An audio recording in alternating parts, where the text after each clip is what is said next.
Para quem está nos assistindo aí pelas redes sociais aí, tem uma visão como é para um pastor, né? Não é isso, né, Pedro?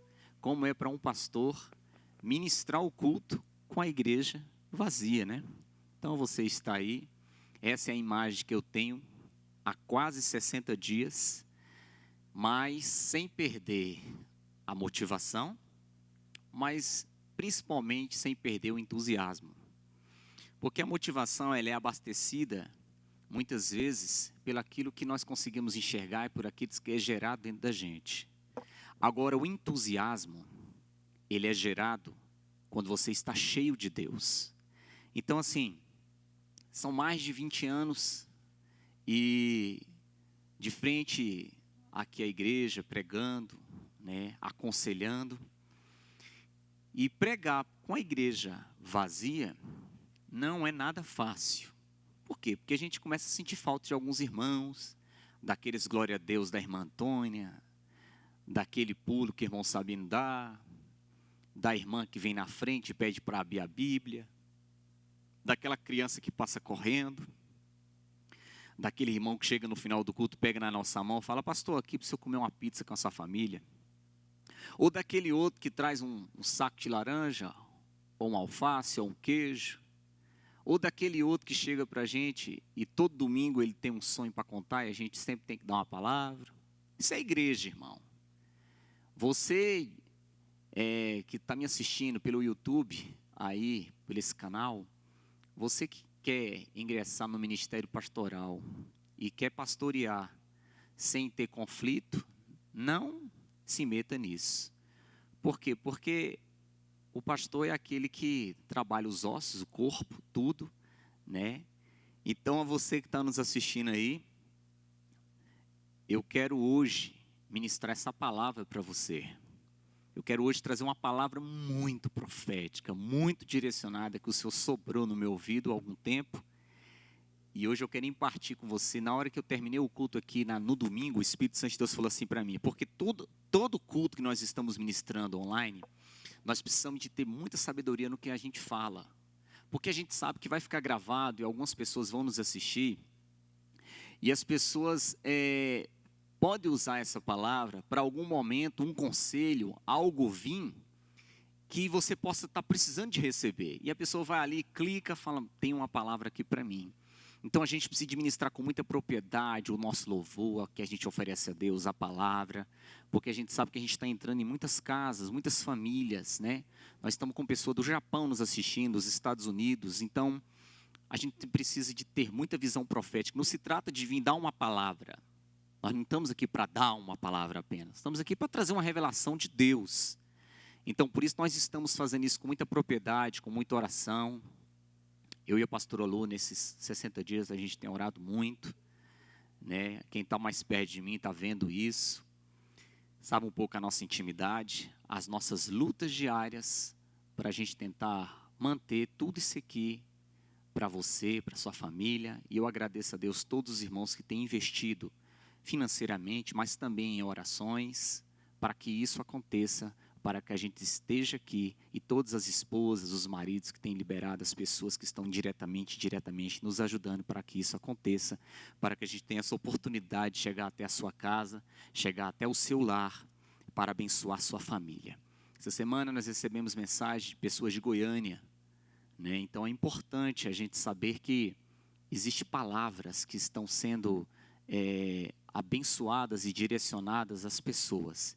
E eu quero hoje impartir, né, quando terminei o culto aqui domingo, Deus falou assim para mim, eu quero que você fale no mês de maio sobre o livro de Atos. Quero que você profetize para a igreja sobre o livro de Atos. Fale, ministre sobre o livro de Atos, porque Atos vai representar um tempo de generosidade para a igreja. Atos é um livro onde as pessoas, eles não dizimavam, eles davam tudo. Pastor, que loucura é essa? Isso. Eles depositavam tudo aos pés dos apóstolos. Por quê? Porque o propósito não era ter tudo, o propósito era dar tudo. Por quê? Porque não lhe faltava nada, era impartir. Então a generosidade está em impartir o que tem, não é dar o que sobra. Então esse é um contexto que nós temos e hoje eu quero convidar a você que está na sua casa, desliga essa televisão agora, por favor, você que está na sua cama, você, aonde você estiver, eu quero te pedir, por favor, nós estamos com um culto dentro da sua casa, se você nos deu essa oportunidade de entrar na sua casa por essa rede, pegue a sua Bíblia e abra ela comigo no livro de Atos dos Apóstolos, capítulo 3. Atos dos Apóstolos, capítulo 3, e nós vamos falar exatamente sobre um milagre que Deus usou 2 apóstolos para fazer ali na igreja de Atos.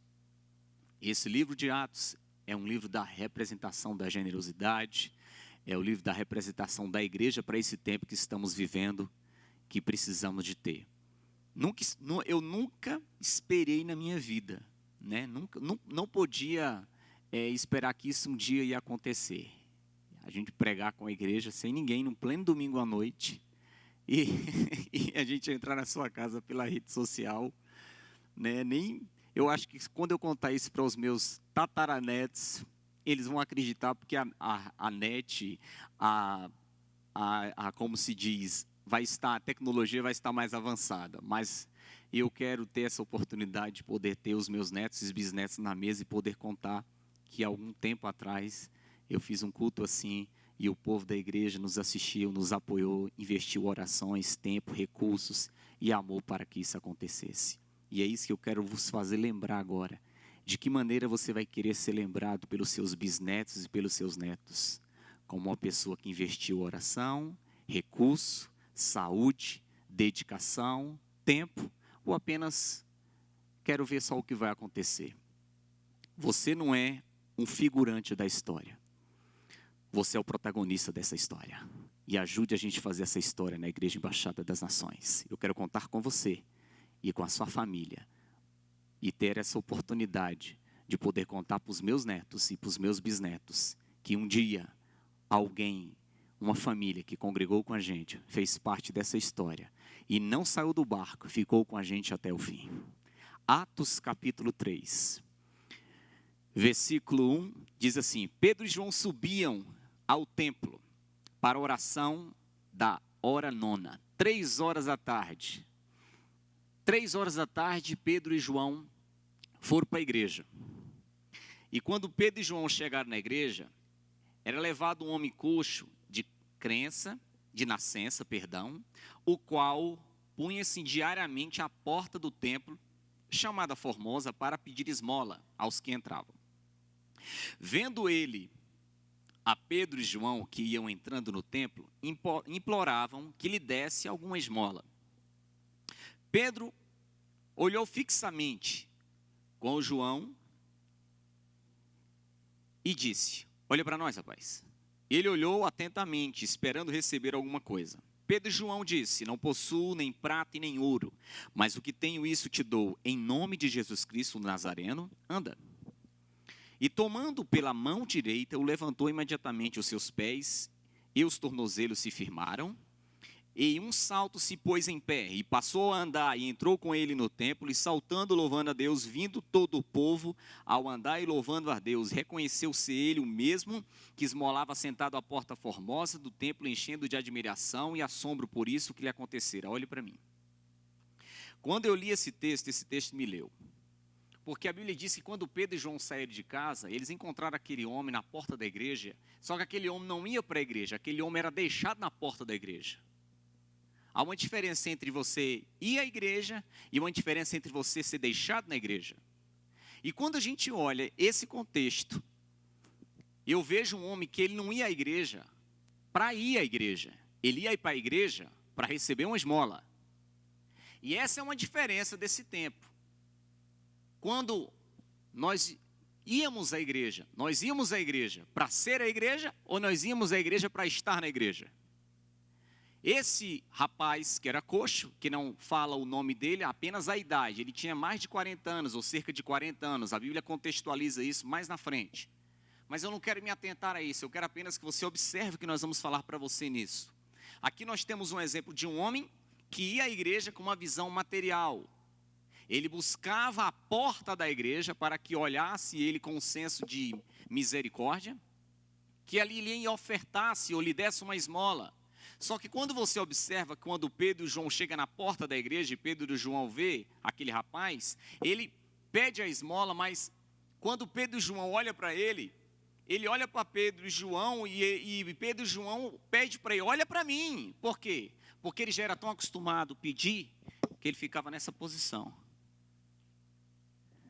Então, a única motivação deste rapaz em ir para a igreja era só pedir esmola. Não era buscar a cura dele, não era buscar ser cheio do Espírito Santo. E aí eu quero te perguntar, nós estamos aí em quase 60 dias sem culto. Qual era a minha e a sua motivação em ir à igreja? Qual é a nossa motivação em estar na igreja? A saudade, ela é ruim, mas às vezes faz a gente alinhar algumas coisas e alguns propósitos da forma que vivíamos, da forma que nos comportávamos. Quando eu olho esse contexto, eu começo a percorrer ele, e eu começo a observar que a porta formosa era a porta de entrada e tinha um horário certo dele ficar pedindo esmola. Quando Pedro olha para ele, e ele olha com um senso de expectativa, o coxo, o senso de expectativa dele era receber uma esmola. Então a expectativa dele era muito diferente, porque apenas o que era importante para ele era receber uma esmola. Ele não sabia que estava de frente de 2 discípulos de Jesus. Ele não tinha noção nenhuma. Eu não sei aonde ele foi que ele perdeu a expectativa dele. Eu não estou aqui para fazer um juízo de valor desse coxo. Mas a importância dele estar na igreja era apenas isso. Eu não sei onde ele se perdeu em algum momento da vida dele. Pode ser que em algum momento da vida dele ele possa ter se perdido. Porque no livro de Levítico diz claramente que a nenhum homem coxo ou nenhum homem aleijado poderia se fazer parte do templo porque ele era impuro. Então nem dentro da igreja ele poderia estar. As pessoas deixavam ele na porta da igreja como um favor a ele. Mas aí onde eu quero chegar e falar com você nesse exato momento que está me assistindo aqui agora. Olhe para mim. Escute o que eu tenho para te falar. As pessoas deixavam ele para pedir esmola na porta do templo. Mas que coisa maravilhosa. As pessoas não deixavam ele numa feira, as pessoas não deixavam ele na porta de um bordel, as pessoas não deixaram ele na porta de um shopping, as pessoas não deixaram ele na porta de um condomínio, as pessoas não deixaram ele numa rodoviária, as pessoas deixaram ele na porta da igreja. Então eu quero dizer, seja qual for a sua calamidade, o seu momento, a circunstância que você esteja passando, louve ao Senhor quando alguém lhe deixar pelo menos na porta da igreja. Porque para você entrar dentro da igreja está facinho, facinho, facinho. É só uma questão de tempo. Então haja o que houver, esteja sempre perto da igreja. Esteja sempre perto da igreja. E se você que está me assistindo agora pela rede social, você quiser fazer um favor para alguém, deixe alguém na porta da igreja, pelo amor de Deus. Nem que seja para vender um cachorro quente, nem que seja para pedir uma esmola, mas por favor, fique sempre perto da porta formosa, porque em algum momento você vai ver que para você entrar para essa porta é só uma questão de você fitar os seus olhos e olhar na direção certa. Ali Deus levanta 2 homens, 2 apóstolos, para redirecionar a visão daquele homem. Eles redirecionam a visão daquele homem, porque a visão dele estava errada, a visão dele é uma visão material. Então quando Deus pega aquele homem, através do apóstolo Pedro e João, e redireciona a visão dele, ele começa a enxergar diferente. Eu não sei onde você perdeu a sua visão em algum momento da sua vida. Mas eu quero dizer que você que está me assistindo, onde você estiver agora, onde estiver chegando esse áudio, esse vídeo, eu não sei onde vai chegar. Mas eu quero dizer para você que Deus vai levantar alguém, eu não sei quem. Não olhe a capacidade, não olhe a cor, a raça, a etnia, não importa. Mas Deus pode levantar alguém para redirecionar a sua visão, à visão certa. Nós estamos vivendo um tempo de pandemia, correto, mas eu quero dizer, em algum momento Deus pode levantar alguém para te redirecionar, para te reposicionar ao lugar. Você pode estar no lugar certo, mas você pode estar no lugar certo com a visão errada. Esse homem estava no lugar certo com a visão errada. Deus levanta 2 apóstolos para dizer, cara, você está no lugar certo, mas agora eu vou te dar a visão certa. Uou! Pedro e João levanta ele. O que é mais lindo é que o capítulo 3 de Atos, ele é tão lindo que nessa palavra aparece a palavra templo 6 vezes. Por quê, pastor?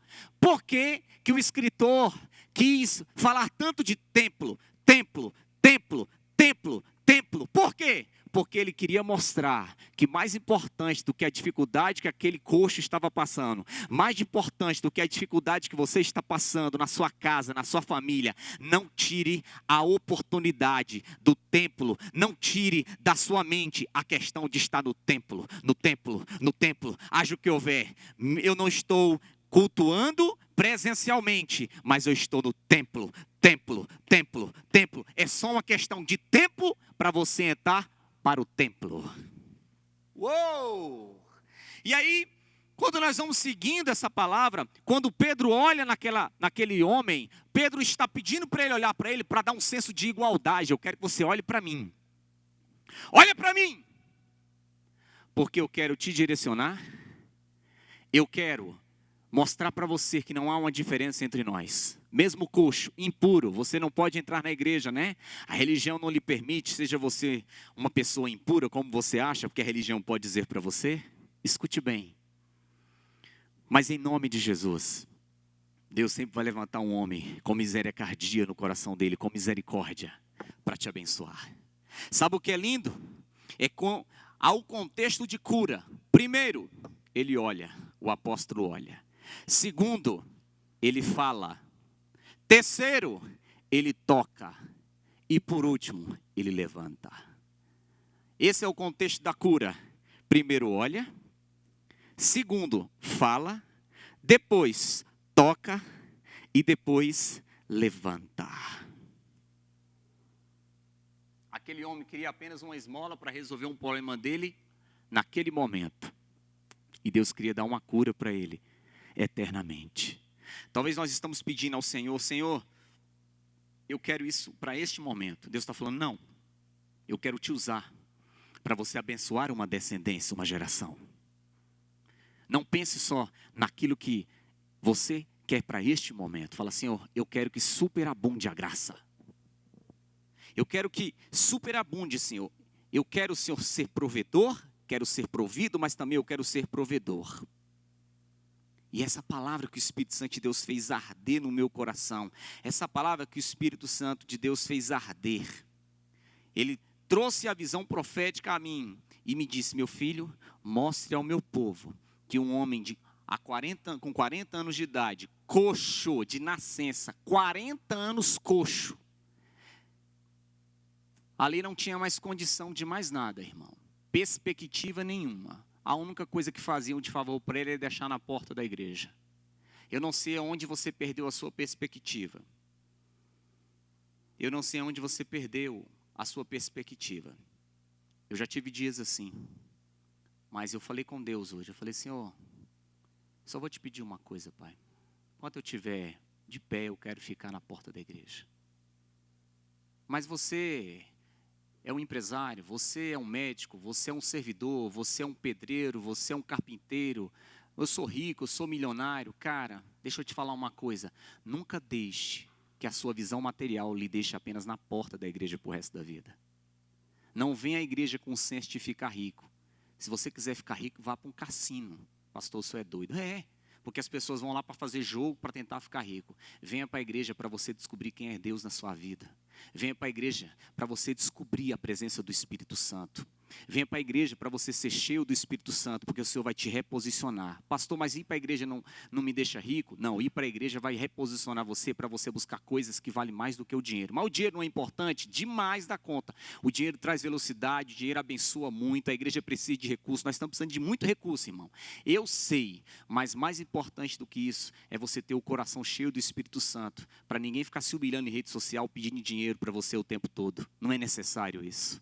Quando o seu coração está cheio do Espírito Santo, você é tocado, fala, cara, eu vou ajudar aquela igreja, cara, eu vou ajudar aquele ministério, cara, eu vou abençoar a vida daquele cara. Quando você é cheio do Espírito Santo, você não se comove quando um cara chora pedindo dinheiro. Não, você não se comove com isso. Você está com o coração tão cheio que você vê integridade, você vê sinceridade, fala, cara, eu vou investir naquele ministério, porque eu acredito naquela igreja, eu acredito naquele ministério. Então você não precisa, irmão, de ninguém contar uma história para tentar motivar você. Você não precisa de história A, história B. Você sabe que quando o seu coração está cheio do Espírito Santo, você consegue discernir o certo e o verdadeiro. Sabe por que existe o falso? Eu vou explicar para você por que existe o falso. A Bíblia diz no livro de João que o Senhor está buscando os verdadeiros adoradores. Vou repetir, o Senhor está buscando os verdadeiros adoradores. Por quê?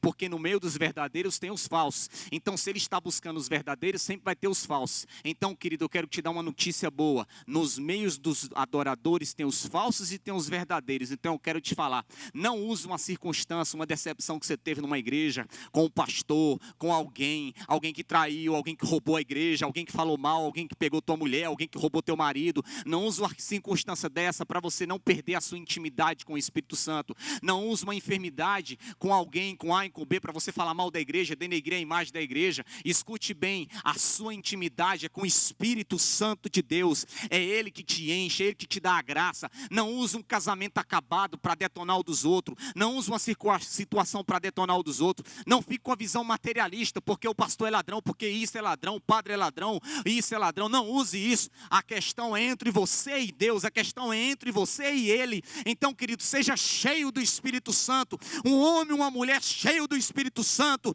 ele vai ter no coração dele, quando ele erra, ninguém está isento de erro, mas quando o Espírito Santo pega você, você sabe que você não pode tratar tua mulher assim, você sabe que não pode tratar teu marido assim, você sabe que você não pode roubar a igreja, você sabe que você não pode roubar a mulher do outro. Quando você está cheio do Espírito Santo, o Espírito Santo de Deus te constrange. O Espírito Santo de Deus não veio para te condenar, o Espírito Santo de Deus veio para te converter, veio para convencer o homem do pecado. O Espírito Santo não vem porque você é fraco apenas, ele vem porque sabe que você, querido, tem suas debilidades. Ele veio para te adestrar à vontade de Deus. Ah, pastor, só vou buscar o Espírito Santo quando eu estiver forte, quando eu estiver cheiroso, quando eu deixar a droga, quando eu deixar a prostituição. Não, busca o Espírito Santo, cara, quando você estiver mais detonado, mais arrebentado, porque Ele vai pegar você do montão de lixo e vai transformar a sua vida. Uou! Ouça você que está me assistindo. Eu quero declarar essa palavra na sua vida agora, em nome de Jesus. Eu quero dizer a você que a Igreja Embaixada das Nações, ela está de portas fechadas, sim. Nós estamos aqui sozinhos, com pessoas, sim, não tem pessoas, sim. Mas eu quero dizer que a presença dele aqui é real.